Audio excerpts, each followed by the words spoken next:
What's up, guys? Today I'm going to show you how to replace a broken 2-button flush valve. Multiple brands of these, multiple different manufacturers, a lot of different shapes and sizes on these. Make sure you measure it, make sure you get the right one before you order the part or buy the part from the big box store. You can just buy the individual buttons, so you don't have to buy the entire flush valve replacement kit. Just get the button, a lot easier to fix, and these do have a tendency to break. So it's pretty easy to replace these. I'm going to walk you through the entire process. Let's get into it. Just so you can see here on the inside of the tank, that's the type of flush valve you're going to end up with. These push rods, when you're depressing these push rods, that actually presses these individual buttons for flushing. So the liquid waste, you can actually see,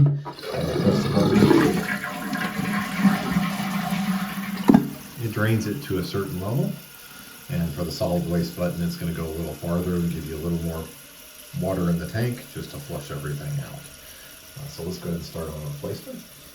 So when you're looking at the 2-button flush valve, basically you have your liquid waste and solid waste buttons. Your solid waste button is always going to be the bigger button. Again, these come in all different shapes and sizes. You're going to get rectangle ones, you're going to get multiple sizes of round ones.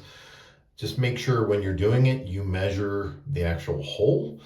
A lot of these actually will tell you the outside dimensions on them too, so you can measure with your tape measure what the outside dimension is, and just make sure you're ordering the right piece. See, this is the replacement kit.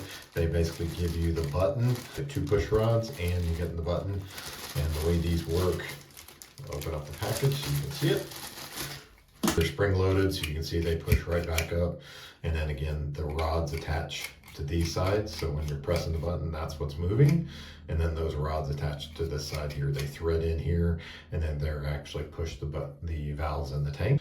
It's going to open the valve up, flood the tank with the amount of water. Obviously you get more water with the solid waste button than you do for the liquid waste button. But you can see here on this one, this valve is broken. There's no more spring going on here, it's just kind of sitting there. So I'm going to open it up just to show you the back so you can see what happens with these a lot of times. See, the spring is still functioning, but the actual plastic broke. So you can actually see the plastic right here. It's completely cracked. And of course, once one side goes, the other side will go shortly afterwards. Kind of a wear and tear item, so just something that will break eventually on these. Real easy to fix though. Not really any tools required. You can actually see this is a thread around there. You can see the kind of the lock washer on there, big lock washer piece here. We're going to pull that off and then just replace it. It's a quick and easy replacement. All right, so we got the top of the tank off. I have the spare part. This is just the reverse order. This is that lock nut I was talking about. This is going to go on here. So this is all pretty easy, nothing you really need tools for. You're just gonna take this lock nut off the base here, pull the old button out, slide the new button right in, and the only thing we're gonna have to do is do the adjusting for the rods. Sometimes the rods are gonna have a certain depth, so you're gonna cut some of those off. When you look at your old one, you can actually see where they cut it off. I'll double check these just to make sure it's the right depth. If they cut them too short, which may have been the case here, which caused the overuse of the buttons, you're having to press the button further, causing eventually that break of the plastic. So we're gonna go ahead and take this one off. Real easy. Just kind of spin that lock nut off.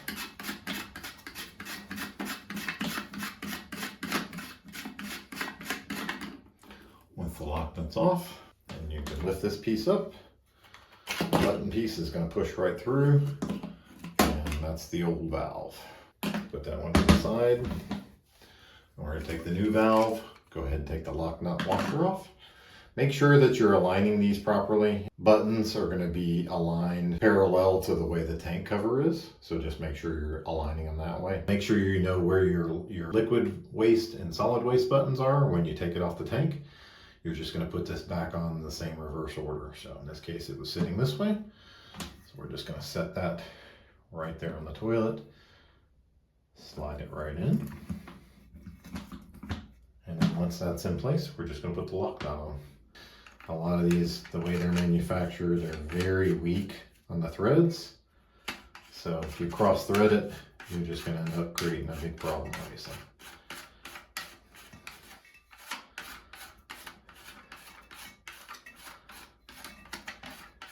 And this does not have to be super tight. You want it snug to where the button doesn't move. And we're there right now. So right now, already replaced the button. That's how quick and easy this is gonna happen.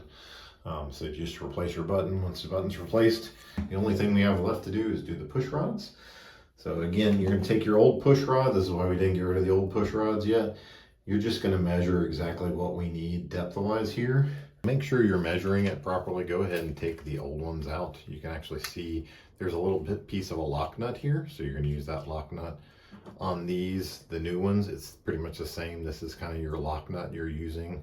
So you're gonna thread this in, and then you're gonna use this to tighten it and just hold it in place.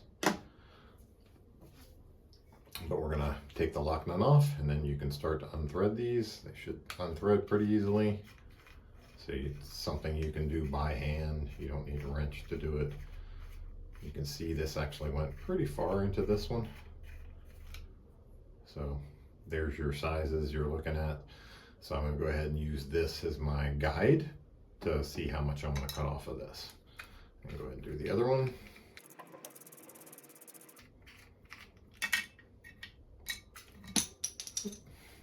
So I got my two guides now, and you can see these pieces, because they're broken. This is the broken pieces. They're just kind of popping off. That's your springs up under there. But these were initially connected to the outside of this entire piece. It's one molded piece. And then once that cracked, it's basically just all falling apart. So we're gonna throw this in the trash. We don't need it anymore. Only thing we really need is these, just to make sure we're cutting the right size. I measured my depth that I need on these. Went ahead and just kind of threaded this piece to where I want it to. And you're gonna go ahead and start threading this piece until it goes all the way in. So you're just gonna go all the way to till it hits the button. So you just keep threading that in until it stops, basically. Okay, so it stopped there. That's where you want it to, so just go till it stops. Now once we've gone as far as it stopped, we're gonna bring this lock nut down, and that's what's gonna kind of lock it into place at that depth. And this is all just hand tightened, so you don't need a wrench or anything like that to do this part. So you're just gonna bring it down there until you can lock it. Hand tighten, not too much, just enough. So once you got one side in, go ahead and use this other piece as your depth gauge, so you know exactly how much you want above basically where the lock washer point is. So you're going to take like the lock washer here, size it up. You can mark it or whatever you need to do here, or just cut it. I'm just going to go ahead and cut this right here while I've got them both together. You do have some additional room if for some reason this depth is a little short. If you cut it too short, you can actually just take this lock washer back off, thread it out just a little bit, just enough to give you any additional you may need. So I'm going to go ahead and clip this here. And this is my guide where I want it. I'm actually dropping it down. You can see here I'm dropping it down below where the lock nut is, just to give me where exactly I need to be cutting. And right there. All right, so that's the depth I needed. Pretty much right where I wanted it clipped. They break really easy, so not a big deal. You want to do these one at a time. Don't keep them both on here when you're trying to cut, just to make sure you don't screw something up and break both of them. Screw this one back in now. I had already set it at the right depth. Tighten the nut. Like I said, if you want to mark these, you can mark these. For me, I'm just gonna eyeball pretty much where my cutting point is on the pliers, and you can use wire clippers, or in this case I just have needle nose pliers, which function just as well, because it's just pretty easy plastic. Like I said, not a big deal to cut it. It snips really easy, and that is pretty much right where I wanted it. It's a little longer on this one. Should be fine either way. So I went ahead and set the tank back up here. I am checking the buttons. It seems like there's a lot of depth right here, and I think that may be what caused the first one to crack, because that's a lot of pushing down before you even get to the flush point. So I'm gonna go ahead and thread those out a little bit more and give myself some extra room, so that as soon as you start pressing, you should start flushing the toilet. We're gonna back these out a little bit. Just loosen the lock nut. And it looked like I could probably bring it out almost a 1/2 inch. So I'm going to take each one and just slowly thread it out. And what I'm going to do is look at the bottom between, and I'll show you in a second. What I'm doing is I'm threading this out using the lock nut as my guide. I left the lock nut exactly where it is. And I'm going to give myself about a 1/2 inch between here and here. That seems to be all I need. That'll give me the additional to flush it properly. The same on this one. This one is the one that was a little tighter. So I'm just going to back it out again using that as my guide. Just want about a 1/2 inch there. Okay, once they're the same, I'm going to bring that lock nut down. That's in place. Make sure you're not spinning the rod when you're turning the lock nut. If it's loose, it'll spin. This side's kind of tight, so this one doesn't spin, but that one here spun. All right, lock nuts are tight. So now we're going to put it back on. You can see now there's very little play on the buttons before you get to the flush valve. That's kind of what you want. So you're pushing just a little bit down before you open it up. There was way too much play on that button to begin with, and that's probably what led to the failure of the button. So right now, test it out. Flush buttons are good to go. Both sides work fine. Easy repair, no need to call a plumber on this one. Apparently I put it on backwards, so I flipped it around real quick. But either way, simple fix, easy to do. Obviously you can knock this out in 10-15 minutes, no issues, no tools really required, nothing specialty besides some type of clippers to snip that extension rod, and it's good to go. Real easy repair, anybody can do it. We'll see you on the next one.